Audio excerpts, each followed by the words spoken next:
저희가 이제 지난주까지 이제 로마서 말씀을 살피고요. 이제 누가복음 말씀을 좀 살펴보려고 합니다. 얼마 전에 이제 예전에 섬기던 게 몇몇 집사님들 한번 찾아오셔가지고 뭐 이런저런 말씀을 나누는데 성경 말씀을 어떻게 이제 읽고 또 공부해야 될지 접해야 될지를 대해야 할지를 이렇게 물어보셨어요. 제가 몇 가지 말씀을 드리면서 예수님에 대해서 알고 싶다고 말씀을 하셔서 여러분 예수님에 대해서 알고 싶으면 어떤 말씀을 읽으면 제일 좋을까요? 네, 복음서겠죠. 근데 실은 복음서 가운데서도 이 네 복음서들이 다 특징들이 있습니다.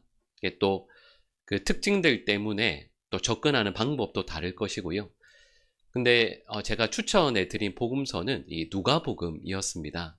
왜냐하면 이 누가복음 이 말씀을 쓴 누가가 특별히요 사랑, 또 긍휼, 연민 이런 마음으로 그 관점으로 이 누가복음 말씀을 쓰고 있거든요. 그래서 저희가 이제 오늘부터 해서 누가복음 말씀을 우리 함께 쭉 살펴보려고 합니다. 서론부터 이렇게 한번 시작해 볼까요? 여러분 누가의 직업은 뭔지 아시죠? 그죠? 잘 아시네요. 이게 누가복음의 저자는 누가이고 또 이 누가의 그 직업을 보통 의사라고 합니다. 근데 왜 의사인 걸 우리 말할 수 있을까요? 네, 이게 가장 그냥 단적으로 이야기하면 성경 말씀에 나와요. 골로새서 4장 14절 말씀이 화면에 나오는데 우리 같이 한번 읽어보겠습니다. 사랑을 받는 의사 누가와 또 데마가 너희에게 문안하느니라. 아멘. 사도 바울이 이렇게 말씀을 아예 쓰고 있어요. 이 누가를 의사, 특별히 앞에 뭐라는 말이 붙어 있죠? 사랑받는 의사. 그러니까 여러분 아시겠지만 사랑받는 의사라는 말은 사람들에게, 성도들에게 사랑을 받는다라는 말이고요.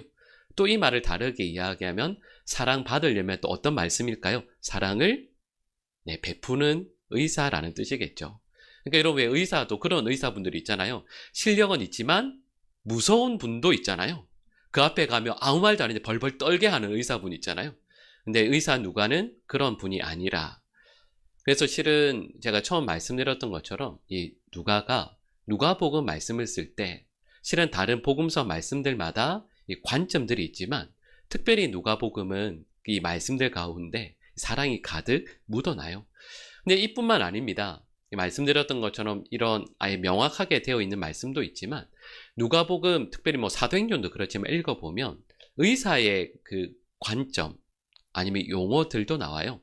그래서 실은 그 증거들이 너무 많이 있지만 한 두 가지 정도만 잠깐 나올 텐데요. 우리 마가복음 1장 40절과 누가복음 5장 12절 말씀 그냥 화면 잠깐 눈으로 보시겠어요? 차이가 있죠. 마가복음 1장 40절은 어떻게 나옵니까? 그냥 나병 환자라고 되어 있죠. 우리도 아마 그렇게 쓸걸요? 한 나병 환자가 이렇게 쓸 텐데 누가는 관점이 좀 다르죠.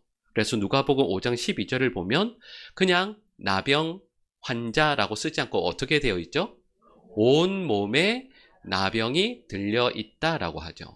그러니까 그냥 나병 환자야 이렇게 말하지 않고 그 나병이 온 몸에 혹은 어느 부위까지 있는지를 그새 이 정확히 판단해서 이 누가는 쓰고 있는 거죠.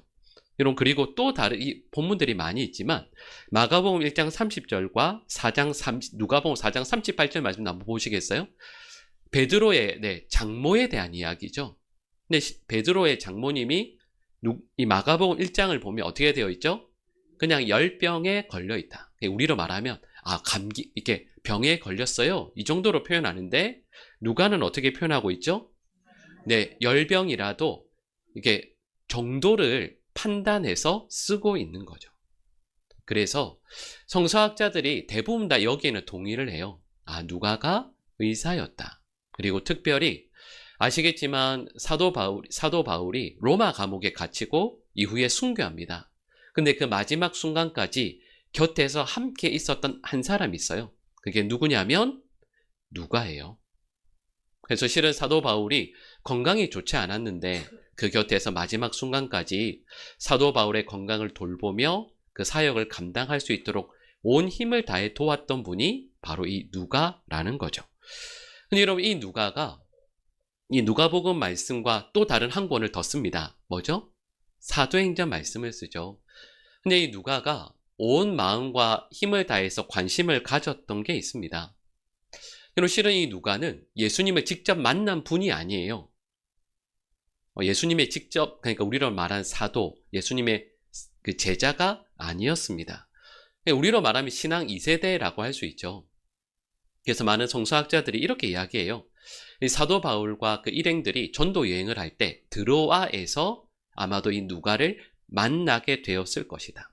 그리고 그에게 복음을 전하고 이 누가가 복음으로 인해서 삶이 변화되어서 그를 따라다니며 이 사역에 동참했을 것이라고 이야기합니다. 여러분, 그래서 신약 성경 그 저자들 중에서요, 이 누가가 유일한 이방인입니다. 그러니까 말씀드렸던 것처럼 누가는 유대인이 아니에요. 이방인으로서 사도 바울의 사역에 함께했던 사람이죠. 근데 이 누가가 잠깐 말씀드렸던 것처럼 온 힘을 다해서 알고 싶어 했던 것, 자기의 온 마음과 힘을 다 쏟았던 것이 있습니다. 오늘 본문에 나와요. 우리 오늘 본문 3절에 전반절 노란색 부분만 같이 한번 읽어보겠습니다. 그 모든 일을 근원부터 자세히 미루어 살핀 나도 아멘. 이런, 그러니까 누가가 뭐 했다고 그러죠? 근원부터 자세히 미루어 살폈다라고 하죠. 여러분, 그 모든 일, 이건 무슨 일을 의미할까요? 예수님에 대한 겁니다. 그러니까 지금 누가는 예수님의 모든 삶, 예수님의 모든 말씀들을 처음부터 끝까지 정확히 그리고 자세히 조사했다라는 뜻이에요. 그러니까 이렇게 말씀드릴 수 있죠. 여러분, 누가에게 삶에서요, 삶의 전부에서 최우선 순위로 알고 싶어 하고 그래서 힘을 쏟았던 게 뭐란 뜻일까요? 예수님을 더 아는 것, 이렇게 말할 수 있죠.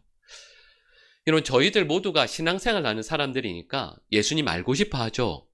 그럼요. 예수님을 알고 싶어 하고 또 예수님의 말씀도 더 잘 알고 싶어 해요. 그런데 문제가 있죠. 알고 싶어는 하지만 거기에 온 힘을 쏟지는 않습니다. 요 정도 예수님에 대해서 알면 됐다라고 해요. 실은 대부분이 그렇습니다. 그래서 우리 예수님에 대해서 한번 이야기해보자고 하면 할 수 있죠, 그죠? 왜 이렇게 자신이 없으세요? 우리 예수님에 대해서 어느 정도 말할 수 있죠.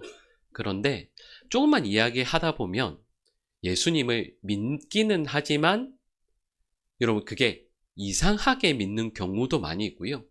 예수님에 대해서 오해하는 경우도 많이 있습니다.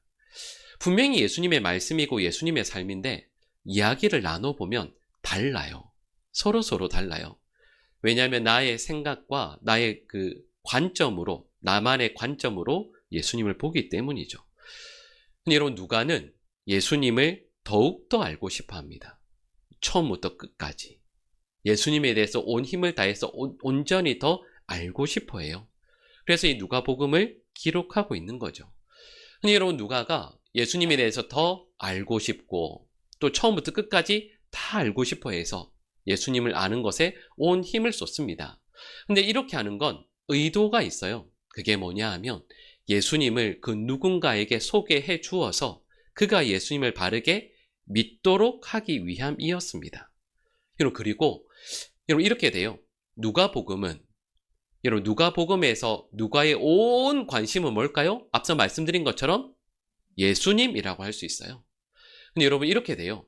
예수님에 대해서 더 깊이 그리고 온전히 알게 되잖아요. 그럼 절대 그것으로 끝나지 않습니다. 그 관심이 확장돼요. 어떻게 확장되냐면, 이런 누가가 누가복음을 쓰죠. 근데 그 다음에 쓴 게 뭐죠? 사도행전이거든요. 근데 이런 사도행전의 주제어가 뭔지 아세요? 교회입니다.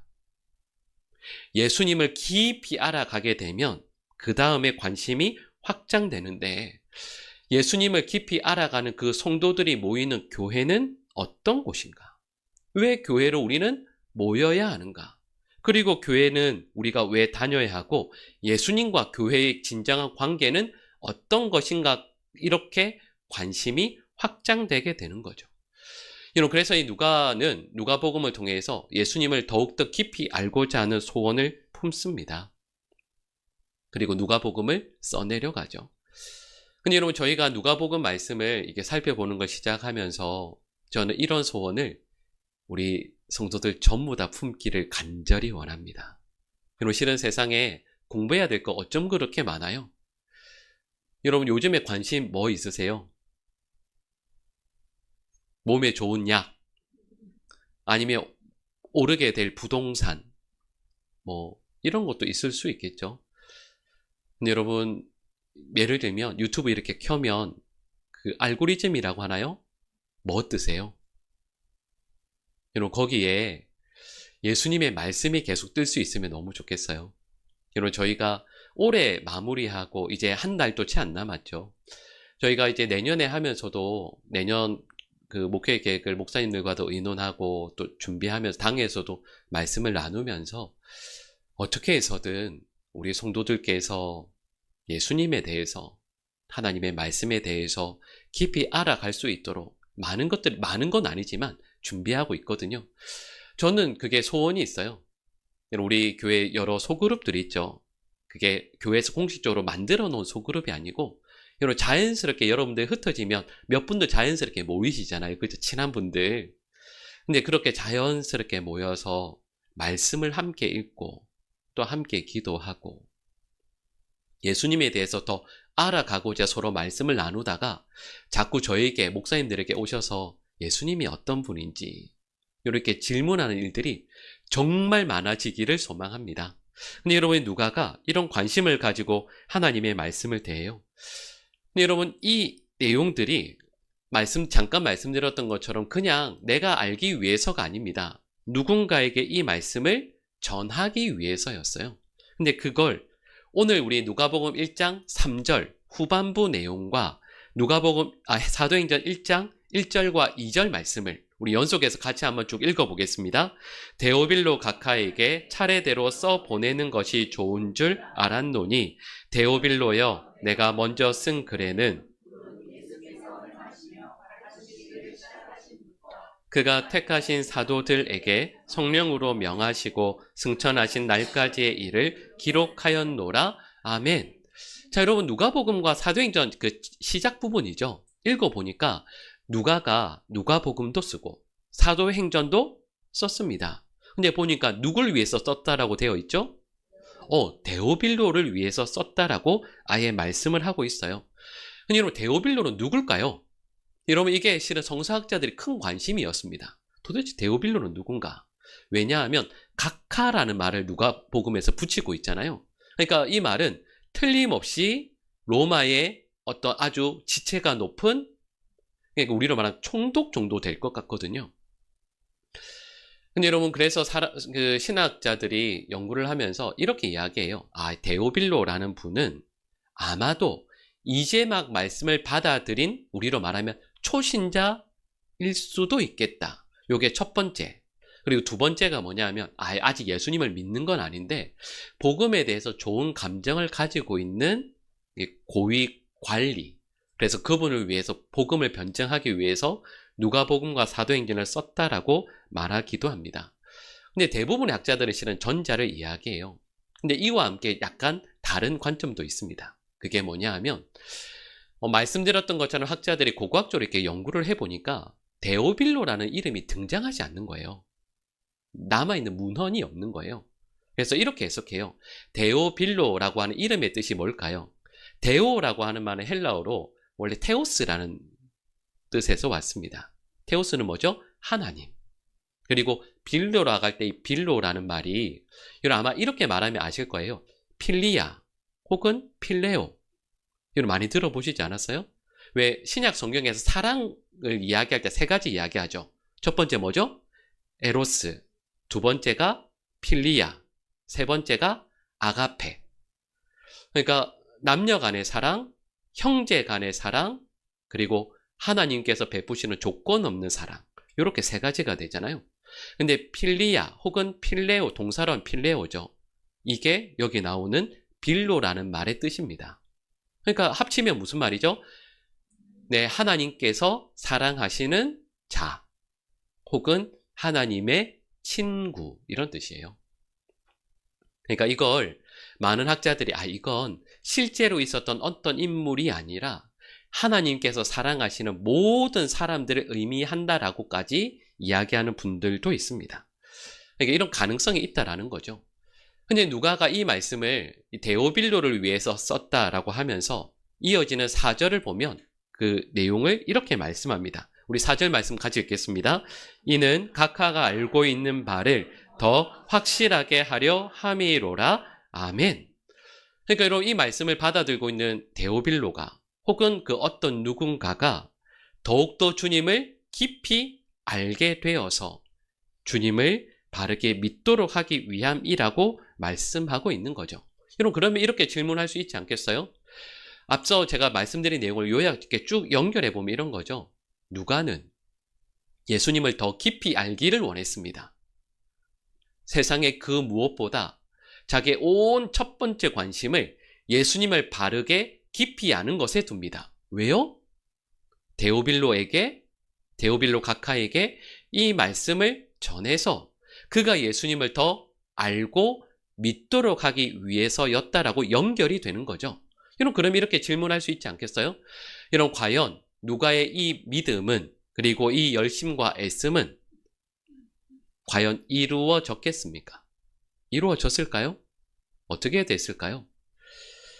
근데 여러분, 저희가 아까 오늘 본문 3절 말씀과 사도행전 1장 1절과 2절 말씀을 읽었잖아요. 근데 여러분, 혹시 기억나세요? 거기에 차이가 있어요. 누가복음 1장 3절 그리고 방금 읽은 4절 말씀과 사도행전 1장 1절 2절 말씀을 보면 호칭이 차이가 납니다. 누가복음에서는 데오빌로 각하라고 하죠. 근데 사도행전은 뭐라고 해요? 데오빌로 여, 이렇게 나오죠. 호칭이 사라집니다. 무슨 뜻일까요? 예, 그렇죠. 그러니까 우리로 하면 이런 거예요. 여러분, 만약에 뭐 그런 일이 뭐 없겠지만 예를 들면 우리 교회에 대통령이 등록했다고 생각해 볼까요? 여러분, 자, 새가족 소개할 때 어떻게 소개할까요, 제가? 너무, 네. 하여튼 대통령. 그죠? 이름만 얘기할 수는 없잖아요. 뭐, 누구 대통령이라는 말씀처럼 각각 이렇게 소개하겠죠. 근데 이렇게 생각해 봅시다. 그분이 우리 교회 와서 신앙생활을 너무 열심히 하게 됐어요. 그래서 시간이 지나더니 그분이 조금 있다가 서리 집사님이 되고, 안수 집사님이 되고, 장로님이 됐어요. 그러면 제가 그분을 향해서 뭐라고 하겠어요? 어느 대통령이라고 하겠습니까? 장로님이라고 하겠습니까? 그죠? 그 말씀이에요. 누가복음 말씀을 써서 전할 때, 그리고 이 말씀을 받을 때 그는 분명히요, 데오빌로 각하였습니다. 근데 사도행전은 나중에 썼거든요. 근데 이후에 이 말씀을 쓰게 되었을 때 그 중간에 어떤 일이 있었냐면, 누가가 예수님을 더 깊이 알기를 원했고, 또 그래서 이 말씀을 써서 데오빌로에게 전해주면서 얼마나 많이 기도했겠어요. 예수 그리스도를 바르게 알고 그분을 바르게 영접하고 예수님을 바르게 믿는 믿음이 삶에서 나타나고 성숙해질 수 있도록 얼마나 기도했겠습니까? 근데 이 말씀을 받아든 그 데오빌로가 시간이 갈수록 이런 거죠. 교회 저 문 밖에 서 있다가 안으로 점점 걸어 들어오게 되었다라는 뜻이에요. 그래서 이제는 가장 깊숙한 곳까지, 그리고 또 다른 용어로 하자면 이 교회의 가족이 되었다라는 뜻입니다.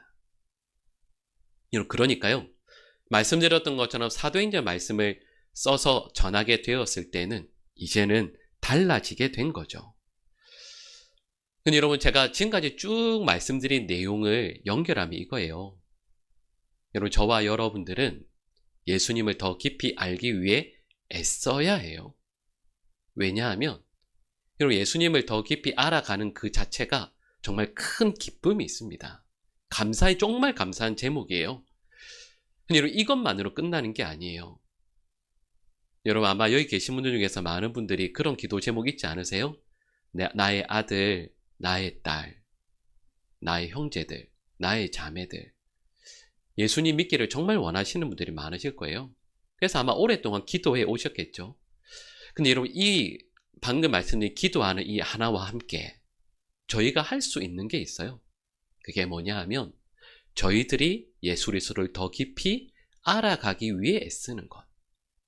그리고 저희가 알게 된, 그리고 더 깊이 교제하게 된 그 예수님을 우리의 말, 우리의 삶을 통해서 나타내고 전하는 거예요. 그래서 우리의 삶을 통해서, 우리의 말씀을 통해서 예수님을 받아들게 된 그 누군가가 이전에는 교회 문 밖에 있다가 점점 안으로 들어와서 함께 하나님의 나라를 위해 동역하게 되는, 말씀드렸던 진정한 영적인 가족이 되게 되는 것. 이게 누가복음 가장 서문에 나오는 메시지라고 할 수 있는 거죠. 그리고 저는 이 말씀을 준비하고 전하면서 이 은혜가 우리 모든 성도들에게 있게 되기를 간절히 축복합니다. 여기까지가 우리 앞부분 내용이고요. 1장 5절부터 25절까지 내용이 뭐냐 하면 세례 요한이 태어나게 될 것을 예고하는 내용입니다. 실은 이 복음서들마다 서론 시작하고 나서 앞부분을 뭘로 시작하느냐가 조금씩 달라요. 예를 들면 마태복음은 어떤 내용이 나오죠? 예수님의 족보 나오고 그걸 서론이라고 한다면 그 다음에는 뭐가 나와요? 예수님을 잉태하게 되는, 예수님의 출생에 대한 이야기가 나오잖아요. 마가복음은 뭐가 서론, 그 앞부분에 나올까요? 예수님께서 광야에서 시험 받으시는 내용이 첫 부분에 등장합니다. 근데 누가는 누구에 대해서 이야기하죠? 좀 전에 말씀드린 세례 요한의 출생에 대해서 말씀해요. 그러니까 중요하다라는 뜻이겠죠. 근데 여러분, 이 세례 요한의 그 출생에 대해서 이제 오늘 본문 저희가 방금 읽었지만 아실 거예요. 천사가 이 세례 요한의 아버지 사가랴에게 나타납니다. 나타나서 너 아들 이렇게 낳게 될 거야. 너희 부부에게 이런 아들을 주실 거야 라고 말씀해 주죠. 근데 그때 이 사가랴가 이 말을 믿지 못합니다. 도저히 믿지를 못하죠. 이렇게 반응합니다. 우리 오늘 본문 18절 말씀을 우리 같이 한번 읽어보겠습니다. 사가랴가 천사에게 이르되 나이가 많으니이다. 아멘. 이건 무슨 말이죠? 지금 천사가 이야기하는데 나는 도저히 못 믿겠습니다. 나도 나이가 많고 아내도 나이가 많습니다. 이렇게 대답하는 거죠. 그러니까 이거 도저히 나는 받아들일 수 없습니다. 라고 얘기하는 거죠. 근데 여러분, 제가 잠깐 이런 말씀드린 흐름이 이렇게 돼요. 천사가 갑자기 나타나서 아들 낳게 될 거야. 근데 사가랴가 우리는 우리 부부 나이가 너무 많은데요? 안 되겠는데요? 라고 하는 거죠. 그러면 여러분, 여기까지만 잠깐 말씀드리면 우리 어떻게 생각할 수 있을까요? 천사가 왜 갑자기 나이 많은 부부에게 갑자기 나타나서 아들 낳는다라고 이야기하는 거야? 라고 할 수 있지만 여러분, 실은 여기 큰 문제가 하나 있습니다. 그게 뭐냐 하면 여러분, 이 말씀 바로 앞부분이죠. 1장 13절 말씀을 우리 같이 한번 읽어보겠습니다. 천사가 그에게 이르되 사가랴여 무서워하지 말라. 너의 간구함이 들린지라. 내 아내 엘리사벳이 내게 아들을 낳아 주리니 그 이름을 요한이라 하라. 아멘. 여러분, 이 말씀에서 이렇게 귀에 딱 들어오는 말씀이 있죠. 눈에 들어오는 말씀이 있죠. 간구함이, 너의 간구함이 들렸다. 무슨 말이죠? 기도했다라는 뜻입니다. 사가랴가 하나님 아들을 주십시오라고, 자녀를 주십시오라고 기도했다라는 뜻이에요. 남편만 했겠어요? 아내도 같이 했겠죠. 근데 이상하지 않아요? 기도한 대로 응답 받았잖아요. 자녀를 달라고 기도했고 천사가 갑자기 나타나서 자녀를 주겠다라고 말씀해 주셨습니다. 근데 사가랴가 갑자기 못 믿겠다라고 이야기해요. 여러분, 왜 그럴까요? 여러분, 이게 흐름이 이상하잖아요. 네? 그죠? 오래전에 기도해서, 네, 그럴 수도 있죠. 맞아요. 그리고 이렇게도 할 수 있지 않을까요? 여러분, 자, 이렇게 한번. 여러분, 기도 많이 하시죠? 여러분, 여기서부터 대답을 안 하시면 너무 서로 곤란해요. 기도하시잖아요. 그죠? 근데 기도할 때 다 믿으세요? 이건 좀 다른 문제죠. 기도했는데 응답되면 깜짝 놀랄 때가 있죠. 하나님께 진짜 들으시다니. 그러니까 여러분, 이렇게도 접근할 수 있어요. 사가랴가 기도하기는 했지만 믿음이 없었구나라고 할 수도 있겠죠. 그런데 여러분 제가 그런 말씀을 안 드렸어요.